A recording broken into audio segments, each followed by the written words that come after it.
రచించిన కీర్తనలు 51వ కీర్తన.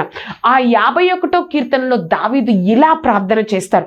51వ కీర్తన 4వ వచనం మనం చూస్తే, నీకు కేవలం నీకే విరోధంగా నేను పాపం చేసి ఉన్నాను, నా దృష్టి ఎదుట నేను చెడుతనము చేసి ఉన్నాను, కావున ఆజ్ఞ ఇచ్చినప్పుడు నువ్వు నీతిమంతుడుగా కనబడుదువు.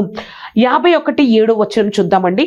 నేను పవిత్రుడనట్లు ఇస్సోపుతో నా పాపమును పరిహరింపుము, హిమము కంటే నేను తెల్లగా ఉన్నట్లు నీవు నన్ను కడుగుము. 51:11 నీ సన్నిధిలో నుండి నన్ను త్రోసివేయకము, నీ పరిశుద్ధాత్మను నా యొద్ద నుండి తీసివేయకము. ఆ పునరుద్ధాన శక్తి, అప్పటికి పరిశుద్ధాత్మ అన్న మాట లేదు, కానీ దావీదు చెప్తున్నారు, నీ పరిశుద్ధాత్మ, నీ సన్నిధిలో నుండి నన్ను త్రోసివేయకము, నీ పరిశుద్ధాత్మను నా యొద్ద నుండి తీసివేయకము. ఆ పునరుద్ధాన శక్తి మనల్ని ఏమి చేయగలదో తెలుసా? మన గతాన్నంతటిని తీసివేసి